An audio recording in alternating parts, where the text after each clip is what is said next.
నేడు నాగర్ కర్నూలు జిల్లా మాచారంలో రేవంత్ పర్యటన ఇందిరా సౌరగిరి జల వికాస పథకానికి శ్రీకారం. నేడు ఉన్నతాధికారులతో సీఎం చంద్రబాబు సమీక్ష, కీలక ప్రాజెక్టులకు సంబంధించిన అంశాలపై చర్చ. మియాపూర్ హైదర్ నగర్ దగ్గర హైడ్రా కూల్చివేతలు, ప్రభుత్వ భూమిలో నిర్మాణాలు చేపట్టడంతో తొలగింపు. ఏపీలో ఈవాల్టి నుంచి వెబ్సైట్ పరీక్షలు, ఈ నెల 27 వరకు జరగనున్న ఎగ్జామ్స్. రేపు ఏపీ కేబినెట్ సమావేశం, సంక్షేమ పథకాలపై నిర్ణయం తీసుకునే ఛాన్స్. వల్లభనేని వంశీ బెయిల్ పిటిషన్పై నేడు విచారణ, నకిలీ పట్టాలు సృష్టించారన్న కేసులో విచారణ. తెలుగు రాష్ట్రాల్లో పలు జిల్లాలకు వర్ష సూచన, ఈదురు గాలులు, వడగళ్ల వర్షం కురవచ్చని ఐఎండీ. తిరుమలలో కొనసాగుతున్న భక్తుల రద్దీ, శ్రీవారి సర్వ దర్శనానికి 12 గంటల సమయం. కరీంనగర్ జిల్లాలో అప్పుల బాధతో రైతు ఆత్మహత్య, అప్పులు తీర్చలేనని మనస్తాపంతో ఉరివేసుకున్న సూసైడ్.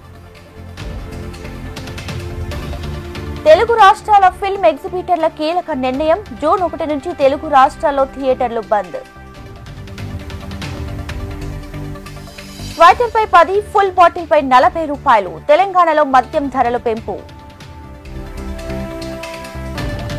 ములుగు జిల్లా తాడ్వాయిలో ట్రాక్టర్ను ఢీకొన్న లారీ, అక్కడికక్కడ 2 మృతి, 10 మందికి గాయాలు.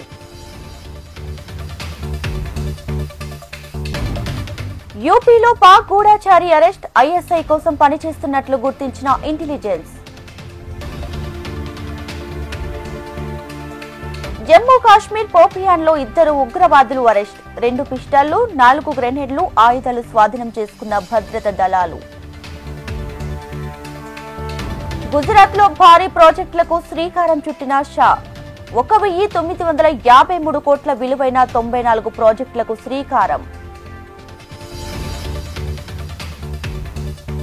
మహారాష్ట్రలోని షోలాపూర్ సెంట్రల్ ఇండస్ట్రియల్లో అగ్ని ప్రమాదం, మంటల్లో 8 మంది మృతి, పలువురికి తీవ్ర గాయాలు. షోలాపూర్ అగ్ని ప్రమాద ఘటనలో మృతులకు ప్రధాని సంతాపం, ఎక్స్గ్రేషియా పరిహారాన్ని ప్రకటించిన మోడీ ప్రభుత్వం. లష్కర్-ఏ-తోయిబా టాప్ టెర్రరిస్టు సైఫుల్లా ఖలీద్ హతం, పాకిస్తాన్లో కాల్చి చంపిన గుర్తు తెలియని వ్యక్తులు. అమెరికా మాజీ అధ్యక్షుడికి ప్రోస్టేట్ క్యాన్సర్, బైడెన్ కు క్యాన్సర్ నిర్ధారించిన వైద్యులు. బ్రూక్లిన్ వంతెనను ఢీకొన్న మెక్సికో నౌక, 2 మృతి, అంతర్జాతీయ సౌహార్ద పర్యటనకు బయలుదేరగా ప్రమాదం. అమెరికాలో తుఫాను బీభత్సం, 27కు చేరిన మృతుల సంఖ్య. ఉక్రెయిన్పై డ్రోన్లతో రష్యా దాడి, 1 మృతి, మరో 3కి గాయాలు.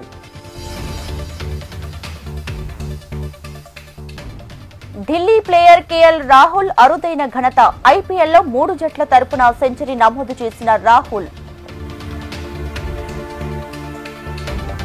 1 గెలుపుతో ప్లే ఆఫ్స్ కి 3 టీంలు, ఢిల్లీపై గుజరాత్ టైటన్స్ ఘన విజయాన్ని. నేడు హైదరాబాద్ తో లక్నో గెలిస్తే ప్లే ఆఫ్స్ ఆశలు సజీవం.